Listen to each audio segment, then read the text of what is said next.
सत साहब दोस्तों, राष्ट्रीय समाज सेवा समिति यानी आरएसएस ये नाम पहली बार सबके सामने आता है बरवाला कांड 2014 में।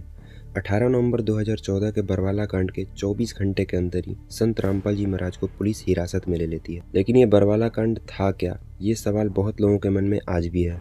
और इसका आरएसएस से क्या संबंध? हरियाणा सरकार के अप्रोक्सीमेटली 27 करोड़ रुपए खर्च होते हैं दोस्तों इस पूरे ऑपरेशन को अंजाम देने में, जिसमें 5 महिलाएं और 1 बच्चे की हत्या हो जाती है, जिसका पूरा इल्जाम प्रशासन पे थोप दिया जाता है। संत रामपाल जी महाराज के बाहर निकलते ही पत्रकारों ने उन्हें चारों तरफ से घेर लिया और सवाल पूछने लगे, जिसमें से एक सवाल ये था, आपके गुंडे इतने खड़े थे वहाँ पे, हजारों आदमी हरियाणा पुलिस से। मेरे नीचे राष्ट्रीय समाज सेवा समिति नहीं तो आपकी समिति है? नहीं, अरे आपकी समिति है बाबा।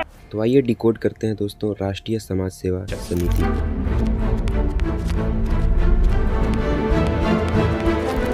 14 अगस्त 2010 को रोहतक के मानसरोवर पार्क में संत रामपाल जी महाराज के अनुयायियों को हजारों की संख्या में बुलाया जाता है।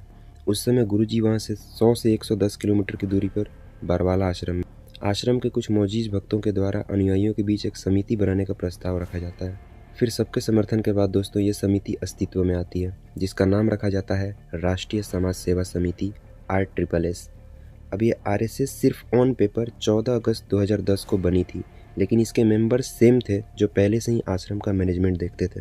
अब इस समिति को बनाने के पीछे का कारण बहुत सिंपल था दोस्तों। इसका काम था संत रामपाल जी महाराज को प्रशासनिक और सामाजिक संघर्षों से बचाव करना और लोकल दंगों से गुरुजी की सुरक्षा करना।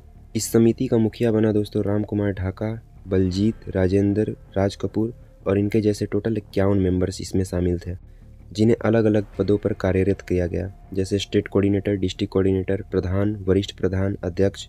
2012 से 2013 के बीच इस समिति ने पूरी तरह ताकत हासिल कर ली और सतलोक आश्रम की सुरक्षा का कमान संभालने लगे। लेकिन दोस्तों इस समिति से गुरुजी संत रामपाल जी महाराज जी का कोई लेना देना नहीं था। आश्रम के कुछ मौजूद भक्तों ने और गुरुजी के भाई महेंद्र दास ने इसे बनाया था।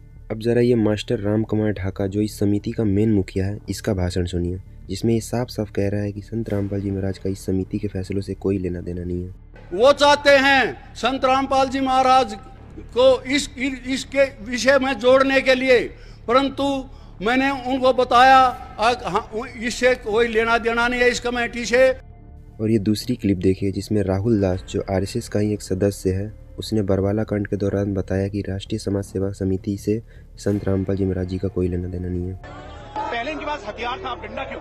देखिए, ये संत रामपाल जी महाराज जी के अनुयायी नहीं है सब, ये राष्ट्रीय समाज सेवा समिति के कमांडो हैं और राष्ट्रीय समाज सेवा समिति के कमांडो यहाँ पर सारे सुरक्षा व्यवस्था देखते हैं। अब इन दोनों क्लिप से ये तो प्रूफ हो गया कि संत रामपाल जी महाराज में कोई भी समिति नहीं बनाई, और संत रामपाल जी महाराज ने मीडिया के सामने भी कहा था कि ये समिति मेरी नहीं है। और ऑन रिकॉर्ड्स कहीं भी गुरुजी ने आरएसएस यानी राष्ट्रीय समाज सेवा समिति को अपनाने से इनकार किया है, और ये बात आरएसएस के मुखिया राम कुमार ढाका ने भी खुद क्लियर किया है। लेकिन शॉकिंग बात तो ये है दोस्तों कि जिस आरएसएस का गुरुजी से कोई लेना देना नहीं है और आश्रम की सुरक्षा ही उनका एकमात्र काम था, फिर आज वहीं आरएसएस इंडिया में संत रामपाल जी महाराज के नाम से 11 आश्रम और 500 से भी अधिक नामदान केंद्र कैसे चला रही है। और जब आरएसएस से गुरुजी का कोई लेना देना ही नहीं है, फिर आज लाखों भक्त उनके बनाए आश्रमों में क्यों जा रहे हैं? अगर इसका जवाब है गुरुजी के लिए, तो शायद आप लोग गलत जगह जा रहे हैं, क्योंकि जिन आश्रमों में आप जा रहे हैं वहाँ जाने से आपको कोई फ़ायदा भले ही हो ना हो, पर आपको नुकसान जरूर होगा।